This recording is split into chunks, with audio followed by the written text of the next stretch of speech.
안녕하세요. 지혜의 숲에서 길어올린 이야기, 당신의 마음을 밝히는 시간입니다. 본격적인 이야기에 앞서 잠시 여러분의 따뜻한 마음을 나누어 주시길 부탁드립니다. 만약 오늘 우리의 이야기가 당신의 마음에 작은 울림을 준다면 좋아요와 구독으로 저희에게 힘을 실어주세요. 당신의 따뜻한 관심 하나하나가 저희가 더 깊고 의미 있는 이야기를 만들어 나가는데 큰 동력이 됩니다. 또한 이 이야기가 필요할지 모를 누군가에게 당신의 공유가 어둠 속 한 줄기 빛이 될 수 있습니다. 당신의 선한 영향력에 미리 감사드립니다. 자, 이제 시작하겠습니다. 말에는 온도가 있고 무게가 있습니다. 때로는 방어적이고 모호하며 어딘가 당신을 밀어내는 듯한 남자의 말 한마디가 관계의 균열을 알리는 첫 신호가 되기도 합니다. 말은 결코 중립적이지 않습니다. 그것은 숨겨진 동기의 표현이며 진실 위에 드리워진 얇은 장막이고 당신이 보지 못하기를 바라는 무언가에 대한 충성의 맹세이기도 합니다. 특히 사랑하는 관계 안에서 말의 무게는 더욱 무겁습니다. 그것은 침묵이라는 수면 아래 무엇이 잠겨 있는지를 드러내는 유일한 단서이기 때문입니다. 한 남자가 무의식적으로라도 다른 여자를 보호하기 시작할 때 그의 언어는 그를 배신하게 됩니다. 의도적으로 실수를 저지르는 것이 아닙니다. 언어는 본래 갈라진 마음의 틈을 비집고 새어나오는 속성을 가졌기 때문입니다. 오늘 우리가 나누려는 이야기는 편집증적인 의심에 관한 것이 아닙니다. 속임수 게임에서 누군가를 잡아내기 위함도 아닙니다.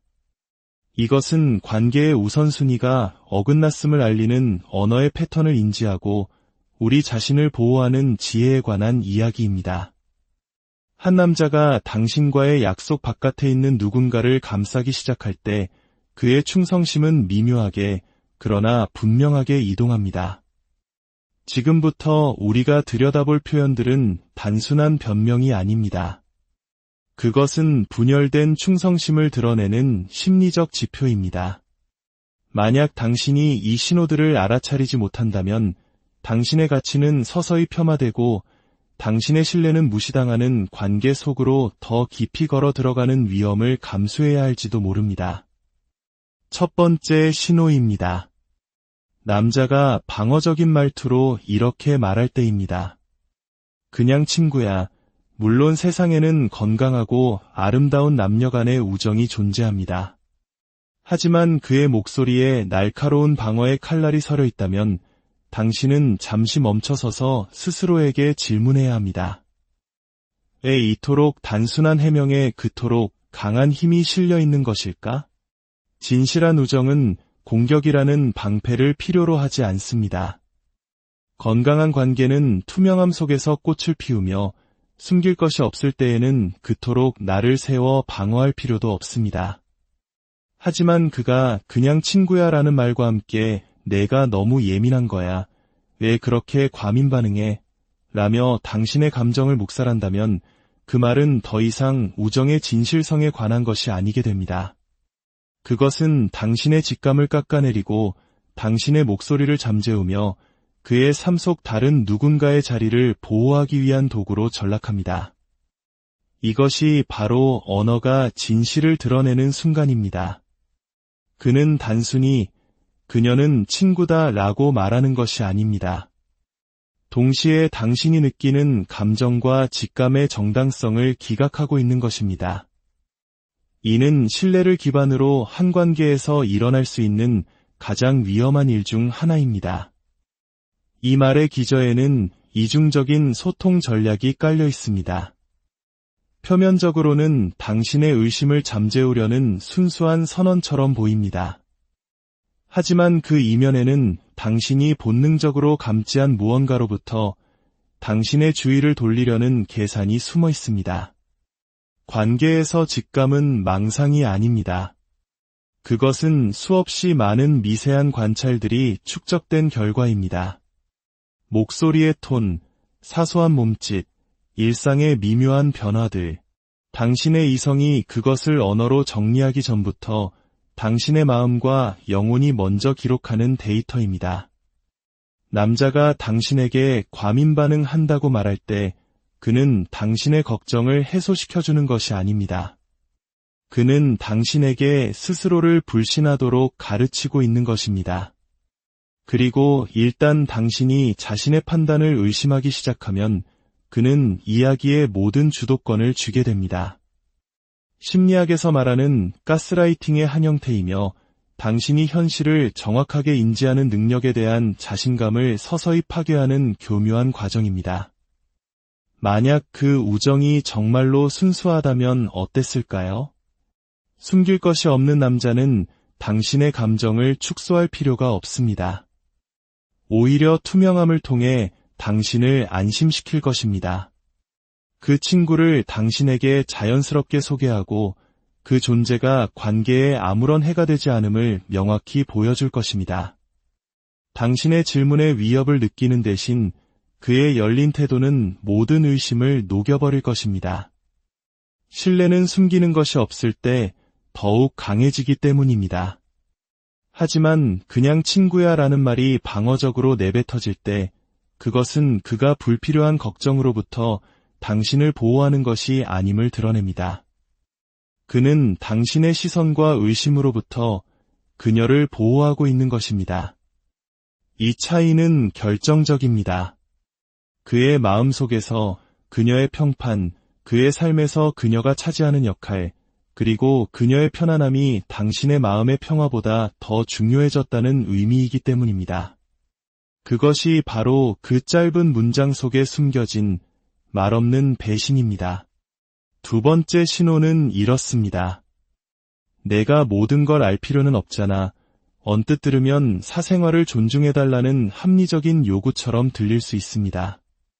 관계 속에서도 각자의 개별성을 유지하려는 노력으로 보일 수도 있습니다. 하지만 그 말의 이면을 깊이 들여다보면 그것이 사생활의 문제가 아니라 비밀의 문제임을 깨닫게 됩니다. 사생활과 비밀 사이에는 거대한 강이 흐릅니다. 사생활은 건강한 경계선 안에서 각자의 자아를 지키는 것입니다.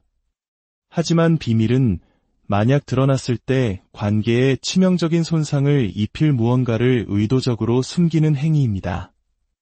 그가 내가 모든 걸 알 필요는 없어라고 말할 때 그는 사실 이렇게 말하고 있는 것입니다. 내가 봐도 되는 것과 안 되는 것은 이제부터 내가 결정하겠다. 이것은 동반자 관계가 아닙니다. 독립으로 위장한 통제일 뿐입니다. 이 말은 관계 안에 위계를 설정합니다. 그는 진실의 문지기가 되어 당신이 접근할 수 있는 자신의 삶의 영역을 결정하는 권력을 쥡니다. 그렇게 함으로써 그는 당신의 곁이 아닌 당신의 위에 서게 됩니다. 이러한 불균형은 관계를 서서히 부식시킵니다. 건강한 유대는 평등 위에 세워집니다. 투명성이 신뢰를 키우는 토양이라는 상호이해 위에서 자라납니다. 하지만 한쪽이 진실을 배급하기 시작하는 순간 관계는 협력에서 연기로 변질됩니다. 당신은 더 이상 그와 함께 현실을 살아가는 것이 아닙니다. 당신은 그에 의해 편집된 버전의 현실을 살아가게 됩니다.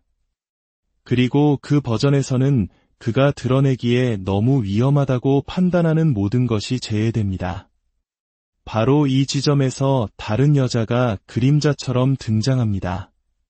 그녀는 그가 보호하는 비밀의 공간, 투명성이 아닌 은밀함의 영역에 존재합니다. 이 말은 또한 당신이 정상이라고 생각하는 것의 기준을 교묘하게 조작합니다. 모든 것을 알 필요는 없다고 말함으로써 그는 비밀을 마치 친밀함의 자연스러운 일부인 것처럼 포장합니다. 마치 완전한 투명성을 기대하는 당신이 비정상적이고 무리한 요구를 하는 사람인 것처럼 말이죠. 시간이 지나면 당신은 서서히 기대치를 낮추고 질문하기를 멈추고 불완전한 정직함을 받아들이도록 길들여질 수 있습니다. 이것이 바로 이 말이 가진 진짜 위험입니다. 그것은 그의 숨겨진 충성심을 수용하기 위해 관계의 규칙 자체를 재구성합니다. 그리고 일단 당신이 그 규칙을 받아들이면 나중에 그것에 도전하기는 더욱 어려워집니다. 당신은 투명성을 원하는 것 자체에 대해 죄책감을 느끼기 시작합니다. 정당한 기대를 하는 것이 아니라 결함이 있는 사람처럼 느끼게 되는 것입니다. 이러한 가치의 전도는 그에게는 이롭지만 당신을 정서적으로 굶주리게 만들고 안전함을 느끼는데 필요한 진실로부터 당신을 단절시킵니다. 진정한 친밀함은 암 위에서 번성합니다. 사랑 그 자체가 흠과 결점까지 포함하여 온전히 보여지겠다는 약속입니다. 그러므로 한 남자가 내가 모든 걸 알 필요는 없어라고 말할 때 그는 당신의 평화를 지켜주는 것이 아닙니다. 그는 다른 유대 관계의 비밀을 지키고 있는 것입니다. 그는 다른 여자가 존재하는 공간을 지키며 그녀가 당신에게 보이지 않도록 보장하고 있습니다. 그리고 그렇게 함으로써 그는 당신의 신뢰를 희생시키면서 그녀의 존재를 보존하기로 선택한 것입니다. 그 선택이 바로 그의 우선순위가 어디에 있는지를 명백히 보여줍니다. 그리고 그 우선순위는 결코 어둠 속에 남겨진 사람에게 있지 않습니다. 세 번째 신호는 연민을 가장합니다. 그 사람은 내가 필요해. 그냥 내버려 둘 순 없어. 처음 이 말을 들으면 고결하고 심지어 존경스럽게 들리기까지 합니다. 다른 사람을 깊이 아끼는 이타적인 사람, 도움이 필요한 사람을 참아 외면하지 못하는 책임감 강한 사람으로 그를 포장하기 때문입니다. 당신의 연민에 호소하는 말입니다. 하지만 그 표면 아래에는 전혀 다른 무게가 실려 있습니다. 그것은 단지 도움이 필요한 사람을 돕는 것에 대한 이야기가 아닙니다. 그가 끊어내고 싶지 않은 유대 관계를 붙잡으려는 의지에 관한 이야기입니다. 한 남자가 다른 여자를 변호하며 이 말을 할 때 당신은 스스로에게 물어야 합니다. 왜 당신의 걱정, 당신의 경계선, 당신의 마음의 평화는 묵살되면서 그녀의 필요가 그의 충성심의 중심에 놓여야 하는가? 연민이 배신을 정당화할 수는 없습니다. 하지만 이 문장 안에서 책임감이라는 언어는 더 위험한 무언가를 위한 방패가 됩니다. 그가 놓아주기를 거부하는 감정적, 관계적 애착 말입니다. 이 말의 힘은 죄책감을 조종하는 데 있습니다. 당신이 그녀와의 관계에 의문을 제기하는 순간 당신을 이기적인 사람으로 만들어버립니다. 마치 당신이 연약한 누군가를 외면하라고 강요하는 것처럼 느끼게 합니다. 그는 도덕적인 언어를 사용하여 자신을 의로운 사람으로 당신을 비합리적인 사람으로 규정합니다. 하지만 관계에서의 도덕은 그렇게 작동하지 않습니다. 그의 첫 번째 책임은 당신과의 유대를 지키는 것입니다. 그의 의무는 다른 누구의 필요를 고려하기 전에 당신의 신뢰를 보호하는 것입니다. 만약 다른 여자가 진정으로 도움이 필요하다면 그녀가 도움을 받을 수 있는 방법은 수없이 많습니다. 친구, 가족, 혹은 전문가의 도움을 통해 그의 관계를 위태롭게 하지 않고도 문제를 해결할 수 있습니다. 그가 내버려 둘 수 없다고 주장할 때 그는 사실 내버려 두지 않겠다고 말하고 있는 것입니다. 그리고 그 거절이 바로 그의 마음이 이미 어디에 투자되었는지를 폭로합니다. 결국 이 말은 의무나 선함에 관한 것이 아닙니다. 그가 이타심이라는 가면 뒤에 숨긴 분열된 충성심에 관한 것입니다. 그 사람은 내가 필요해라고 말함으로써 그는 진짜 문제에서 초점을 흐립니다. 왜 그녀의 필요가 당신과의 관계가 가진 경계선을 침범하도록 허용되었는가 하는 진짜 문제 말입니다. 진실은 단순하지만 고통스럽습니다. 그는 그것이 옳은 일이기 때문에 그녀를 보호하는 것이 아닙니다. 그가 그렇게 하고 싶기 때문에 보호하는 것입니다. 그리고 일단 그것이 명확해지면 당신은 그의 충성심이 이미 책임감이라는 가면 뒤에 숨어 당신에게서 멀어지기 시작했음을 직시해야만 합니다. 네 번째 신호는 질문의 형태를 띤 무기입니다. 왜 자꾸 그 사람 얘기를 꺼내? 이 말의 목적은 이해를 구하는 것이 아니라 당신을 침묵시키는 것입니다. 한 남자가 이 말을 내뱉을 때 그는 사실 이렇게 말하는 것과 같습니다. 내가 논의하고 싶지 않은 단 한 가지에 자꾸 빛을 비추지 마. 이것은 매우 영리한 회피 방식입니다. 당신의 우려에 대해 대화하는 대신 그는 마치 당신이 문제인 것처럼 만듭니다. 그의 행동이 아닌 당신의 집요함이 진짜 문제인 것처럼 보이게 합니다. 이 전략은 문제의 초점을 완전히 바꿔버립니다. 당신은 그의 행동에 의문을 제기하다가 어느새 당신 자신의 동기를 의심하게 됩니다. 이것이 이 말이 가진 힘입니다. 당신이 처음부터 알아차린 것이 옳았음에도 불구하고 그것을 알아차린 것 자체에 대해 죄책감을 느끼도록 교묘하게 당신을 훈련시킵니다. 이 말을 특히 위험하게 만드는 것은 당신의 경계심을 집착으로 재규정하는 방식입니다. 당신이 항상 그녀의 이야기를 꺼낸다고 말함으로써 그는 당신의 합리적인 우려를 병적인 집착으로 과장합니다. 당신의 질문이 정당한 관찰에 뿌리를 두고 있음에도 불구하고 그는 당신을 편집증적이거나 불안하거나 질투심 많은 사람으로 묘사합니다. 이러한 반전은 당신이 서 있는 땅 자체를 흔들어버리기 때문에 심리적으로 매우 불안정하게 만듭니다. 당신은 당신의 본능을 믿는 대신 당신이 과민 반응하고 있다고 믿기 시작합니다. 당신의 직감이 미묘한 불일치들을 정확하게 포착하고 있을 때조차도 말입니다. 시간이 지나면서 이것은 현실에 대한 당신 자신의 인식에 대한 자신감을 침식합니다. 당신은 질문을 억누르고 침묵을 지키기 시작하며 그렇게 함으로써 그가 원하는 것, 즉 침묵을 그에게 정확히 제공하게 됩니다. 하지만 생각해 보십시오. 만약 그의 관계에 정말로 부적절한 것이 없다면 왜 그녀의 이름이 그를 그토록 짜증나게 할까요? 왜 그는 그녀를 언급하는 것만으로 공격받는다고 느낄까요? 건강한 관계에서는 다른 사람에 대한 대화가 열린 마음, 명확성, 그리고 안도감으로 이루어집니다. 파트너가 숨길 것이 없다면 그녀의 존재는 아픈 주제가 아니라 중립적인 사실일 것입니다. 왜 자꾸 그 사람 얘기를 꺼내? 라는 말 뒤에 숨겨진 날카로운 방어 기제는 그녀의 역할이 결코 중립적이지 않다는 신호입니다. 그것은 그가 당신이 탐색하기를 원치 않는 의미로 가득 차 있다는 증거입니다. 당신을 침묵시키기 위해 그가 투자하는 감정적 에너지 자체가 무언가가 숨겨지고 있다는 증거입니다. 본질적으로 이 말은 당신에 대한 것이라기보다 폭로에 대한 그의 두려움에 관한 것입니다.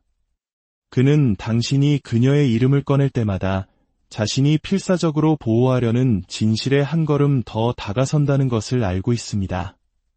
당신을 비합리적인 사람으로 규정함으로써 그는 그 위협으로부터 일시적인 안도감을 얻습니다. 그러나 그 대가는 혹독합니다. 당신의 신뢰는 약해지고 당신의 목소리는 작아지며 두 사람 사이의 공간은 더욱 넓어집니다.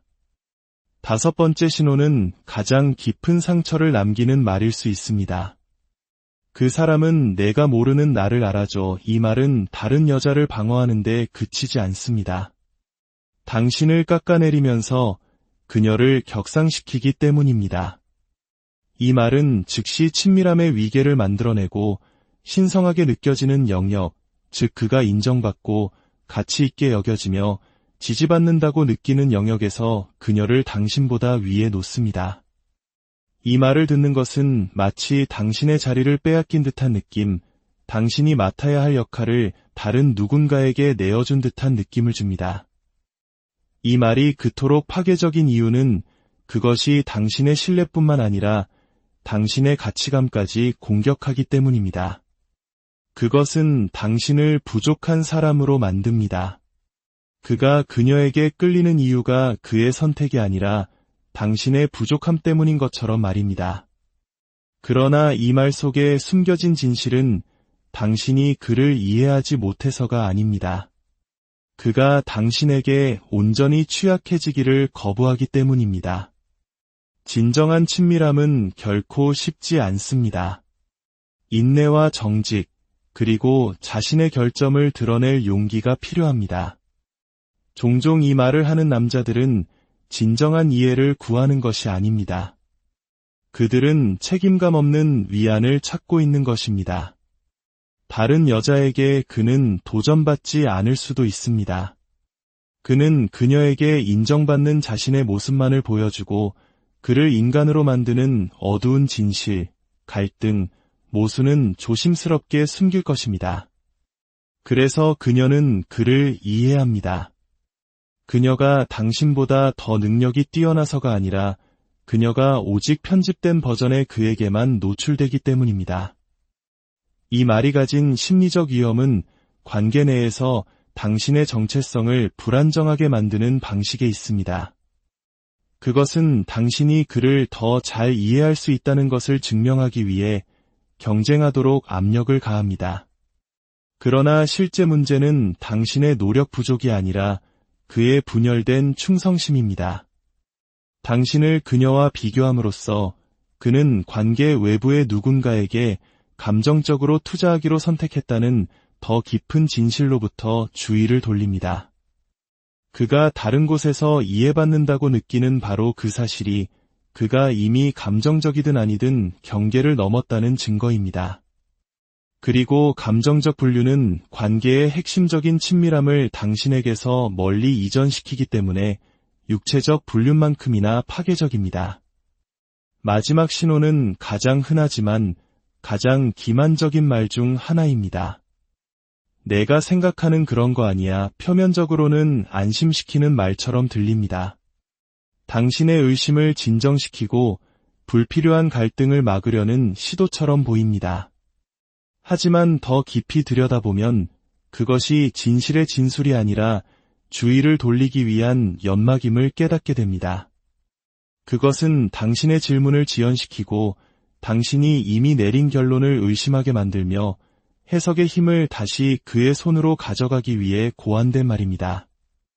이 말의 진짜 문제는 명확성이 부족하다는 것뿐만 아니라 구체적인 것을 아무것도 제공하지 않는다는 점입니다. 그것은 그것을 뒷받침할 아무런 설명도 없이 결백하다는 공허한 약속일 뿐입니다.